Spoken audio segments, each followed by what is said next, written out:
నమస్కారం. SSG regular meeting entry చేస్తున్నాం. 3 ట్యాబ్లు పూర్తి చేసాం. Attendance, memo transaction, group transaction. ఇప్పుడు మనం బ్యాంక్ ట్రాన్సాక్షన్ ఎంట్రీ చేద్దాం. యారో పైన క్లిక్ చేద్దాం. బ్యాంక్ క్యాష్ బాక్స్ ఇక్కడ కనిపిస్తుంది. క్యాష్ బాక్స్లో 18,974 రూపాయలు కనిపిస్తున్నాయి. యారో పైన క్లిక్ చేసి అమౌంట్ బ్యాంక్లో ట్రాన్స్ఫర్ చేయవచ్చు లేక జమ చేయవచ్చు. ప్లస్ బటన్ పైన క్లిక్ చేద్దాం. ఫ్రమ్ క్యాష్ టూలో బ్యాంక్ అమౌంట్ 18,000 ఎంట్రీ చేద్దాం. డిపాజిట్ చేద్దాం. సేవ్ చేద్దాం. అకౌంట్ డిపాజిట్ చేసాము. ఇది ఎస్ఎస్జిలో డిపాజిట్ అనేది జరుగుతూనే ఉంటుంది. క్యాష్ ఇన్ హ్యాండ్ బ్యాలెన్స్ 9,704 రూపాయలు. ఇప్పుడు బ్యాంక్ డీటెయిల్స్ చూద్దాం.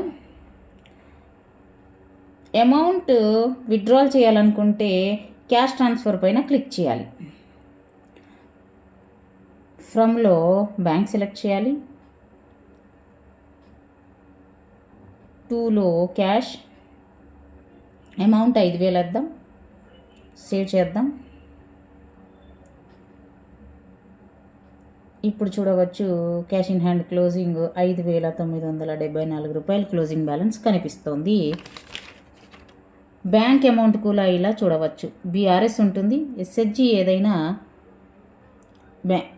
ఎస్ఎస్జి ఏదైనా చెక్ రిసీవ్ చేసుకొని ఉంటే లేదా చెక్ ఇష్యూ చేసి ఉంటే చెక్ నెంబర్ వేసాక స్టేటస్లో cleared, bounce, cancelled, pending status కనిపిస్తుంది. స్టేటస్ ఏది ఉంటే అది సెలెక్ట్ చేయాలి. దీని తర్వాత display fund from ఎఫ్డిఎం.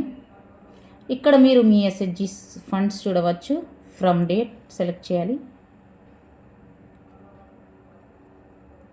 To date select చేయాలి. సబ్మిట్ పైన క్లిక్ చేస్తే చూడవచ్చు ఇక్కడ ఎస్ఎస్జికి ఎక్కడెక్కడి నుండి ఫండ్స్ వచ్చాయో. మనం రెగ్యులర్ మీటింగ్ కంప్లీట్ చేసాం. క్లోజ్ మీటింగ్ చేద్దాం. Are you sure you want to close the meeting? Yes చేద్దాం. మీటింగ్ సమ్మరీ డౌన్లోడ్ చేయవచ్చు, షేర్ కూడా చేయవచ్చు.